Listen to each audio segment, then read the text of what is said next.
Hello दोस्तों, welcome to our channel. तो trade की और बेसिक साइंस एंड इंजीनियरिंग की टेंशन खत्म करने के बाद आज हम रिवीजन डे 5 के ऊपर, और आप लोग देख सकते हैं यहाँ पे ये वाली वीडियो मैंने डाल दिया आप लोगों के लिए कि एएलपी टेक्नीशियन में किस तरह से ट्रेड को बिना पढ़े भी आप लोग बहुत अच्छे से एग्जाम निकाल सकते हैं।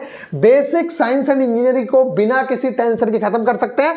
ये वीडियो ऊपर से दूसरे नंबर पे आप लोगों को मिल जाएगी गाइडेंस सेशन के अंदर, और ये आप लोगों को 5वें नंबर पे मिल जाएगी। दोनों पे सरस्वती माता की तस्वीर लगी हुई है, आप लोग जाके देख सकते हैं। और बहुत ही ज्यादा अच्छे से ये लेक्चर तो करीब 38 मिनट का है और ये करीब 27 मिनट कुछ सेकंड का है। आप दोनों वीडियो देखेंगे, आपकी बिल्कुल टेंशन खत्म हो जाएगी। अब हम बात करते हैं आप लोगों के रिवीजन डे की। तो जैसा कि आप लोगों को पता है कि भैया जिस तरीके से आप लोगों की चीजें चल रही है, मैंने एज वाली चीज भी आप लोगों को बताई है, बिल्कुल ऑथेंटिक प्रूफ के साथ सारी चीजें बताई हैं। तो 30 जिनकी अनरिजर्व कैटेगरी में एज है वो लोग पिछली बार भी फॉर्म फिलअप कर पाए थे और इस बार तो निश्चित तौर से ही कर पाएंगे, क्योंकि इस बार आप लोगों को पता है क्या है इस बार तो कोविड का भी बहाना है, इसलिए निश्चित तौर से आप लोगों को मौका मिलेगा। 30 से ऊपर वालों को भी मौका मिल सकता है, क्योंकि 30 साल वालों को तो तब मौका मिला था जब कोविड भी नहीं था, तो अब तो बीच में कोविड भी है, तो हो सकता है आपको 1-2 साल की छूट और मिल जाए कोविड की वजह से। तो ये गाइस बहुत ही ज्यादा अच्छी बात है। तो आप लोग आई होप कि बहुत ज्यादा अच्छे से एप्लीकेशन पे प्रैक्टिस कर रहे होंगे, क्योंकि आप लोगों के टेस्ट बने हुए हैं और वो टेस्ट मैंने आप लोगों से कहा है कि आप जितनी बार लगाएंगे उतना ज्यादा बेनिफिट आप लोगों को देखने को मिलने वाला है। तो आप लोग जरूर से जरूर टेस्ट लगाइए, अनलिमिटेड अटेम्प्ट है और बाकी टेस्ट चैप्टर वाइज हम लोग बनवा रहे हैं, उसकी आप टेंशन मत लीजिए। आप लोगों को बहुत जल्द वो वाले चैप्टर्स वाइज जो टेस्ट हैं वो भी अब मिलना शुरू हो जाएंगे, उनकी भी तैयारी चल रही है, वो लोग टेस्ट बना रहे हैं, बुक पे भी काम चल रहा है, सारी चीजें बहुत अच्छे से चल रही हैं। पहले कुछ लड़के जो 1-2 लड़के थे जो यूपीएसआई में थे वो लोग काम कर रहे थे, लेकिन उनकी अब ज्वाइनिंग है, 12 जनवरी से शायद ज्वाइनिंग है, तो वो लोग अभी हटे हैं, इसकी वजह से थोड़ा सा डिस्टर्बेंस हुआ है। अदरवाइज सारी चीजें चल रही थी बहुत अच्छे से, अब भी लगातार वो चलती रहेंगी। हमने दूसरे कैंडिडेट्स ले लिए हैं और उसके बावजूद भी बताऊं, अगर कोई डिजर्विंग कैंडिडेट है, अगर उसके पास अच्छी नॉलेज है साइंस की, मैथ्स की, और वो कंपटीशन एग्जाम से 1-2 कंपटीशन एग्जाम्स निकाले हुए हैं, भले ही फाइनल ना हो पाया हो लेकिन वो अच्छे से एग्जाम निकाले हुए हैं, तो वो लोग भी आ सकते हैं और उन लोगों से भी हम लोग कुछ ना कुछ काम लेंगे और उन लोगों को जो भी मार्केट में बेस्ट चल रहा है वो आप लोगों को भी दिया जाएगा। तो गाइज ये हो गया। अब बात करते हैं हम लोग यहाँ पे कि आप लोगों का टारगेट आज किस किस चीज का है। तो जैसा कि आप लोगों को पता है कि आप लोगों के जो टारगेट इस टाइम पे चल रहे हैं वो 8 टारगेट आप लोगों के कंप्लीट हो चुके हैं। आज हम 10वें टारगेट तक कंप्लीट कर लेंगे, फिर उसके बाद थोड़े दिनों के अंदर हम वो सारे के सारे टारगेट्स निपटा चुके होंगे और फिर हम आ जाएंगे लेटेस्ट टारगेट के ऊपर और उन टारगेट्स को हम बहुत अच्छे से कवर करेंगे। तो गाइज यहां पे अगर मैं बात करूं तो आपका है ये टारगेट डे 9। जैसा कि आप लोगों ने पीछे के 8 टारगेट्स में पढ़ा और मैं बार बार आप लोगों से एक ही चीज बोलता आ रहा हूं, आप किसी के चक्कर में मत फंसिए, आप मेरे चक्कर में मत फंसिए, किसी के चक्कर में मत फंसिए। आप बस एक चीज देखिए कि जो सिलेबस है उसे आप कहां से बेस्ट टीचर के थ्रू कर सकते हैं, बस आपका एक ही नजरिया होना चाहिए।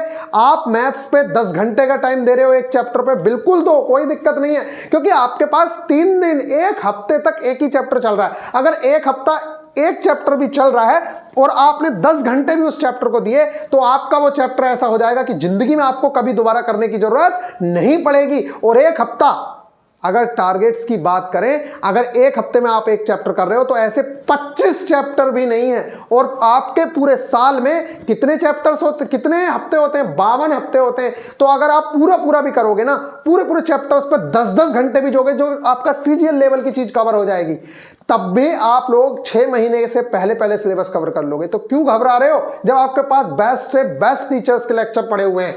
तो गाइज अब हम बात करते हैं यहां पे आप लोगों का है static GK and current affairs. इसमें अगर मैं बात करूं तो आप लोगों के लिए जो टारगेट्स में दिया गया है वो है इंटरनेशनल लाइंस। इनसे कई बार एक क्वेश्चन पूछा जाता है कि भैया जो डूरंड रेखा है वो किन 2 देशों के बीच है, रेड क्लिफ रेखा है वो किन 2 देशों के बीच है, या चाइना और इंडिया के बीच कौन सी रेखा पड़ती है, चाइना और पाकिस्तान के बीच कौन सी रेखा पड़ती है। इस तरह के क्वेश्चंस आपसे पूछे जाते हैं। तो ये इंटरनेशनल लाइंस वाले जो क्वेश्चंस हैं वो आप लोग कवर करेंगे, इसका लेक्चर मिलेगा, आपको घबराने की जरूरत नहीं है। अब आप लोग कहेंगे कि भैया इसका कंटेंट कहां मिलता है, तो मैं आप लोगों को बता दूं, टेलीग्राम ग्रुप है एप्लीकेशन वाले बच्चों का, उस पे सारी की सारी चीजों के आंसर्स भी दिए जाते हैं और साथ साथ आप लोगों को सारा कंटेंट भी प्रोवाइड करवाया जाता है। पीडीएफ वगैरह तो एप्लीकेशन पे भी अपलोड होती हैं, लेकिन जो वीडियोस के लिंक है, कहां से कंप्लीट करना है, किस तरीके से करना है, वॉइस मैसेज, वो सब आपके टेलीग्राम ग्रुप में पर्सनली सेंड किए जाते हैं। आपके जो भी डाउट्स हैं उसके भी आंसर्स दिए जाते हैं। अब अगर हम यहां बात करें तो ये है आप लोगों का सितंबर इंपोर्टेंट डेट्स, ये भी आप लोगों को कवर करनी है। जो सितंबर में इंपोर्टेंट डेट्स हैं उस चीज को आप कवर करेंगे। नेक्स्ट अगर मैं बात करूं तो यहां पे साइंस में आप लोगों के लिए दिया है उत्सर्जन तंत्र, बहुत ज्यादा इंपॉर्टेंट टॉपिक है, बहुत ज्यादा। ये आप लोग करेंगे उत्सर्जन तंत्र, ये बायो का टॉपिक है, तो बायो साथ साथ कवर होती चल रही है, बायो को कुछ अलग से नहीं करेंगे। जब तक आप लोगों की फिजिक्स और केमिस्ट्री कंप्लीट होगी तब तक साथ में आप लोगों की बायो भी निपट चुकी होगी। तो पूरी की पूरी साइंस सीबीटी 1 के लिए भी, सीबीटी 2 के लिए भी आप लोगों का काम हो चुका होगा। बस थोड़ा सा एक्स्ट्रा एफर्ट सीबीटी 2 के लिए डालने होंगे, वो हम डालेंगे उस टाइम पर, और आपका काम खत्म। आप लोगों को अलग से बायो करने की जरूरत नहीं है। नेक्स्ट अगर मैं बात करूं तो यहां पे दिया गया है PYQ of all chapters 8th 9th and 10th, जो आपने 10 चैप्टर अब तक कंप्लीट किए हैं। 10 चैप्टर मतलब 8वां 9वां और 10वां चैप्टर की बात चल रही है। जो ये 3 चैप्टर आपने कंप्लीट किए हैं, जिसमें आप लोगों ने पढ़ा मोशन, गति वाला चैप्टर था, बल तथा गति के नियम वाला चैप्टर था, इस तरीके से कार्य ऊर्जा वाला भी चैप्टर है, तो वो 10 चैप्टर आप लोगों को, वो ग्रेविटेशन वाला चैप्टर है, ये आप लोगों ने जो 10 चैप्टर अभी तक कंप्लीट किए हैं 10वें चैप्टर तक फिजिक्स में, इन चैप्टर्स के आप पीवाईक्यू लगाएंगे। पीवाईक्यू के लिए आप यूथ की बुक उठा लीजिए, एसके झांसर की बुक से लगा सकते हैं पीवाईक्यू इन तीनों चैप्टर्स के, चाहे आप खान सर की बुक से लगा सकते हैं। जिस बुक से आपका मन है उस बुक से आप प्रीवियस ईयर लगा सकते हैं। चैप्टर्स के जो थ्योरी है उसे देखना कंपलसरी है, उसके बाद क्वेश्चंस आप कहीं से भी लगा सकते हैं। प्रीवियस ईयर क्वेश्चंस आप लोगों को लगाने हैं। नेक्स्ट है पौधों से प्राप्त होने वाली औषधियां, कि कौन से पौधे से हमें कौन सी औषधि प्राप्त होती है, ये आप लोग कंप्लीट करेंगे। तो बायो वाला जो पार्ट है उससे घबराने की जरूरत नहीं है कि भैया हमारी बायो कब पूरी होगी। आपकी चारों के चारों सब्जेक्ट एक साथ चल रहे हैं, तो घबराने वाली बिल्कुल भी जरूरत आप लोगों को नहीं है। नेक्स्ट अगर मैं बात करूं तो मैथ्स में पाइप एंड सिस्टर्न। अब आप बताइए, जो आप लोगों को पीछे 10 घंटे वाला लेक्चर दिया गया था, मैं लिख के दे सकता हूं कि जिस बच्चे ने उसमें सिर्फ 5 से 6 घंटे भी वो वीडियो देखी है, 3 से 4 दिन बल्कि 1 हफ्ता ही आप लोगों का चैप्टर चला है, 1 हफ्ते में अगर आपने सिर्फ 6 घंटे या 5 घंटे भी दिए हैं, तो आप पाइप एंड सिस्टम के सारे क्वेश्चन उड़ा दोगे। क्यों? क्योंकि आप खुद सोचिए, जब वो ये कहता है ए और बी मिलकर, ए 10 दिन में काम करता है, बी 20 दिन में काम करता है, दोनों मिलकर कितने दिन में काम करेंगे? सेम कॉन्सेप्ट पे सवाल होता है। ए एक टंकी है, वो 10 घंटे में किसी होज को भरती है और वो 20 घंटे में भरता है, दोनों मिलकर कितने घंटे में भरेंगी? एक टंकी को बंद कर दिया जाता है, यहां टंकी को बंद करना है, वहां पे काम छोड़ के चले जाना। इस तरीके के ही दोनों के कॉन्सेप्ट है, बिल्कुल सेम कॉन्सेप्ट है। अगर आपने वो सीखा है जो आप इंडिया के बेस्ट टीचर से ही सीख रहे थे, जहां तक कि मैं जानता हूं जितने टीचर्स हैं वो लगभग सबने वहां से कहीं ना कहीं तो थोड़ा बहुत तो देखा ही होगा, तभी वो आज यहां हैं। तो आप लोग देख सकते हैं कि कितने अच्छे से आप लोगों का सिलेबस कवर हो रहा है। तो अगर आप कवर करेंगे तो बिल्कुल भी दिक्कत आने वाली बात है नहीं। नेक्स्ट बात करूं रीजनिंग में आप लोगों की, तो रीजनिंग में आप लोग वाटर एंड मिरर इमेज, ये वाला चैप्टर कवर करेंगे। इसका भी मैं चैप्टर आप लोगों को इंडिया की बेस्ट फैकल्टी के द्वारा दिलवाऊंगा, वाटर एंड मिरर इमेज। उसके अलावा है काउंटिंग्स ऑफ फिगर के प्रीवियस ईयर। एक बार आपने देखिए, 1 हफ्ते में आप लोगों को कितना चांस दिया। पहले 3 दिन आपसे कहा कि ट्रायंगल ही कर लो सिर्फ, फिर अगले 3 दिन आपसे दिया कि स्क्वायर और रेक्टेंगल कर लो। आज नेक्स्ट 3 दिन आपके लिए दिया जा रहा है कि काउंटिंग्स ऑफ फिगर के प्रीवियस ईयर कर लो। बताओ, अगर आप 9 दिन में भी एक चैप्टर कंप्लीट नहीं कर पाओगे तो कब करोगे? और आज भी अगर आपको लगता है कि टारगेट बहुत ज्यादा हो रहे हैं, तो भाई आपका फिर भगवान ही मालिक है। अब ये टारगेट हमारा कंप्लीट हुआ, इसके बाद हम नेक्स्ट टारगेट पे चलते हैं। हमारा टारगेट डे 10, जैसे कि आप लोगों को पता है कि एक दिन में हम लोग 2 टारगेट्स कर रहे हैं, और ये कोई बहुत बड़ी बात नहीं है। एक बार में हम 2 टारगेट कर रहे हैं, क्योंकि इस टाइम पे चल रहा है हम लोगों का रिवीजन, और रिवीजन में भी कोई बड़ी बात नहीं हो रही है। 1 हफ्ते में 4 टारगेट जा रहे हैं, जो पहले की स्ट्रेटेजी है 4:2:1, यानी कि 4 दिन पढ़ना है, 2 दिन रिवीजन करना है, और 1 दिन क्या करना है? 1 दिन आप लोगों को प्रैक्टिस करनी है। तो यहां पे अगर स्ट्रेटेजी की मैं बात करूं तो आप लोगों का है भारत एवं विश्व में प्रथम। ये चीज आप लोगों को मैंने पहले से ही बताया है। पहला प्यार हो, पहली कोई भी चीज हो, वो हमेशा से आदमी के लिए इंपॉर्टेंट रही है। तो इंडिया में या विश्व में कोई भी काम अगर पहली बार हो रहा है तो वो हमारे लिए मोस्ट इंपॉर्टेंट होता है। एग्जाम में आने की चीजें, उसकी गारंटी बहुत ज्यादा हो जाती है कि भैया वो एग्जाम में चीज आएगी। इसलिए हम भारत एवं विश्व में प्रथम का पार्ट करेंगे, एक पार्ट। पंचायती राज व्यवस्था, इसका वीडियो लेक्चर भी आप लोगों को मिलेगा, मोस्ट इंपोर्टेंट है। आजकल टीसीएस जितने भी एग्जाम्स करा रही है उसमें भर भर के इससे क्वेश्चंस आ रहे हैं। ग्रुप डी के अंदर इससे बहुत ज्यादा क्वेश्चंस पूछे गए, लेकिन ये अच्छाई थी कि हम लोग इसके नोट्स पहले बच्चों को अपने प्रोवाइड करवा चुके थे। नेक्स्ट अगर मैं बात करूं, अक्टूबर की इंपॉर्टेंट डेट्स आप करेंगे। देखो इस तरीके से आपका इंपॉर्टेंट डेट्स वाला जो टॉपिक है वो भी लगभग खत्म होने को है। अक्टूबर की इंपॉर्टेंट डेट आ गई है, 10वां महीना है, फिर इसके बाद नवंबर, मतलब 12 टारगेट्स के अंदर एक टॉपिक आप लोगों का ये पता ही नहीं चला आपको कब खत्म हो गया। अगर मैं एक दिन में ही नहीं याद कराने की कोशिश करता तो आप कभी जिंदगी में भी याद नहीं कर पाते, लेकिन आप डेली एक एक कर रहे हैं, उस चीज को रिवाइज भी कर रहे हैं, तो आप लोग करते चलेंगे। एक बात का और याद रखिए, पुराने टारगेट्स को आप रिवाइज करते चलिए। अगर आप पुराने टारगेट को रिवाइज नहीं करेंगे तो कोई फायदा नहीं है आप लोगों का आगे बढ़ते जाने का। पुरानी जो चीजें हैं जो आप कर रहे हो उनको आप रिवाइज करते चलिए।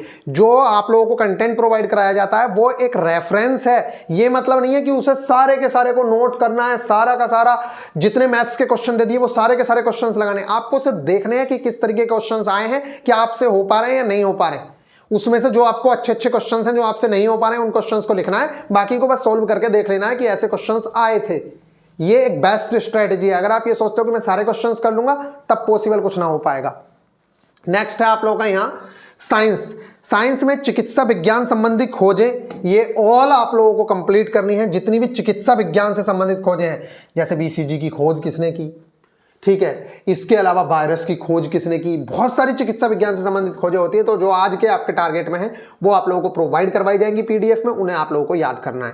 क्लास 9th का जो एनसीईआरटी का चैप्टर नंबर 11 है वो आप लोग हाफ चैप्टर कंप्लीट करेंगे, सिर्फ हाफ, ठीक है। अगली बार में हाफ, मतलब इसका मतलब समझ रहे हो, एक हफ्ते में सिर्फ एक एनसीईआरटी का चैप्टर कवर कराया जा रहा है, उसके बावजूद भी आप नहीं कर पा रहे हो तो फिर तो हम लोगों पे लाना था कि भैया हम एक हफ्ते में एक चैप्टर भी कंप्लीट नहीं कर पाते हैं। नेक्स्ट है आप लोगों का मैथ्स, पाइप एंड सिस्टर्न, ये आप लोगों का है पाइप एंड सिस्टर्न। इसके ऑल प्रीवियस ईयर आप लोगों को कंप्लीट करने हैं। पाइप एंड सिस्टर्न के ऑल प्रीवियस ईयर, पिछले जो आप लोगों ने अभी टारगेट देखा उसके अंदर क्या था, PYQ ना करके सिर्फ आप लोगों को क्या दिया गया था कि आप कॉन्सेप्ट कर लो। लेकिन अब 3 दिन के अंदर, क्योंकि ये 2 टारगेट एक साथ जा रहे हैं, तो आपको इन 3 दिनों के अंदर दोनों काम करने हैं। आप लोगों को PYQ भी करने हैं और वो चैप्टर के एग्जाम्पल्स भी करने हैं। मतलब 3 दिन में आपको एक चैप्टर निपटाना है ये वाला, ठीक है। इसका जो लेक्चर है वो भी आप लोगों को मिलेगा। नेक्स्ट है रीजनिंग में वाटर एंड मिरर इमेज, जो आप लोगों ने कॉन्सेप्ट कर लिए, अब उसके आप PYQ करेंगे। बस ये आप लोगों का टारगेट था। तो आई होप कि आप लोगों के टारगेट बहुत अच्छे चल रहे हैं। उम्मीद करूंगा कि आप लोग आगे भी इसी तरीके से सारे टारगेट्स को कंप्लीट करते चलेंगे और बाकी सारी चीज़ें जैसे भी आप लोगों को बताई गई हैं, आई होप कि आप लोग बहुत अच्छे से उन सारी चीज़ों को कर रहे हैं और आगे भी करते रहेंगे। जिस तरीके से आप लोगों को मैंने बताया है, आप लोगों का डर मैं निकाल चुका हूं। सारी की सारी चीजें एक से एक बेस्ट आप लोगों को प्रोवाइड करा रही हैं और जितना हमसे हो पाएगा, ये मैं बता रहा हूं, जितना हम कर पाएंगे ना उससे ज्यादा करने की कोशिश करते रहेंगे लास्ट टाइम तक। और अभी हमारे पास बहुत टाइम है। मैंने आप लोगों से कहा है एक एक चैप्टर के बहुत अच्छे से क्वेश्चंस उसमें डलवाऊंगा मैं, सारे के सारे। अब तो प्लानिंग कुछ बदल गई है, 4 टेस्ट, पहले हम 3 टेस्ट करवा रहे थे एक चैप्टर से, अब 4 टेस्ट की प्लानिंग हुई है, जिसमें कि एक टेस्ट सिर्फ और सिर्फ प्रीवियस ईयर का बनेगा। पहला टेस्ट एनसीईआरटी बेस्ड होगा, दूसरे चैप्टर में थोड़ा और आगे आएंगे, एनसीईआरटी एग्जाम्पलर पे आएंगे, फिर उससे ऊपर तीसरे पे बढ़ेंगे और फिर आप लोगों का प्रीवियस ईयर का बनेगा। इस तरीके से एक चैप्टर से लगभग 4 टेस्ट होंगे और उनसे बाहर कुछ जाने वाला नहीं है। तो गाइज ये आप लोगों के लिए स्ट्रेटेजी है और मैं गारंटी देता हूं कि जिन बच्चों ने भी कोर्स में एनरोल किया हुआ है उन्हें सिर्फ ये 2 वीडियोज ही पैसा वसूल करवा देंगी, सिर्फ ये 2 वीडियोज ही। तो गाइज अभी क्या है, मिलेंगे नेक्स्ट वीडियो में, ख्याल रखिएगा। और होली की सब लोग, आप लोगों को पता है भैया होली आ रही है, तो आप सभी लोगों को एडवांस में कॉन्ग्रेचुलेशंस, बधाइयाँ होली की, और अच्छे से होली मनाएंगे। फिलहाल आप लोग पढ़िए, और हमारी होली दीपावली बेरोजगारों की तभी होती है जब हमारे हाथ में जॉब होती है। तो गाइज इंजॉय करिएगा, घर पे रहिएगा, लेकिन पढ़ाई रुकनी नहीं चाहिए, चाहे होली हो चाहे दिवाली हो, कुछ हो। हमारी पढ़ाई तो कभी नहीं रुकती थी, मैं सच बता रहा हूँ। इंजॉय कर रहे हैं हम, 24 घंटे तो होली खेल नहीं लेंगे, 24 घंटे कुछ नहीं कर लेंगे, दिवाली भी नहीं मना लेंगे। आप अपनी पढ़ाई को मेनली फोकस में रखा करो हमेशा, तभी आप सफलता की ओर बढ़ सकते हो। मिलेंगे नेक्स्ट वीडियो में, ख्याल रखिएगा, टेक केयर।